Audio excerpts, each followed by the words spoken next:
All right, guys, going over how the truck beds are supposed to be set up, and specifically, not just what's in them, but their juxtaposition, how they're laid out.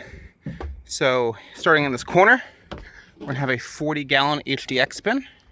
It'll typically be a well folded up large tarp actually at the bottom. There isn't one right now, but there's supposed to be. That then elevates these rolls a little bit. And these rolls are meant to be secured with a twisty, so they're a little neater than this and a little taller. We want these rolled tall, not fat, so we can fit a little bit more in here. Even now there are gaps for more, but this gets small and 2 or 3 medium tarps, mostly blue small ones. There's gaps, right, between here and the propaganda bin, here, even kind of sort of there. That is where you can put dirty tarps. Dirty tarps do not go back in the 40-gallon bin. They go in various gaps in various places. And we have the propaganda bin, signs face down, no lid. Experimenting with it, seems to be working fine so far. We'll obviously double check that. There is an argument, and we'll see, that this should be placed 90 degrees so the wind is less likely to catch this. And then these would go there, and the rare use bin would flip to this position, and these would flip here. We'll see. I'm not against that idea.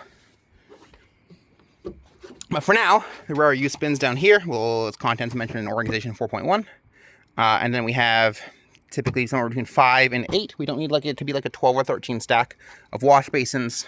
I'm very emphatic about the steak bag being in this thing with the mallet in there at all points in time. Obviously, sometimes steaks. Steaks themselves here. In the middle, we have an inverter generator. If we're out of inverters, we can use a Westinghouse.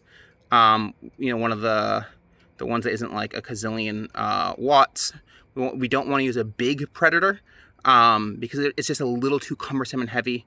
You can do it not too bad as 2 people. If you have to, you can do it solo. It's unpleasant. So try to use a lighter generator as our emergency backup, and a gas can. And then we have the wedge strapped to the generator, so it can't go anywhere. It's kind of heavy anyways, it's unlikely to. We always strap it no matter what, because it's not so heavy there's not a chance it flies away.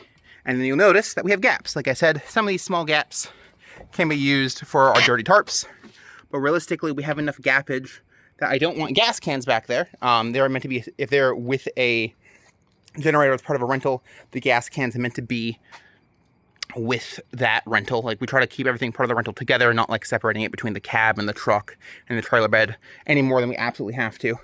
So instead, we could put backup blowers here, or once in a while, if there does need to be something else from another rental, you could squeeze some more 27-gallon bins, a stack of them up high if you had to, strapping them and all that stuff.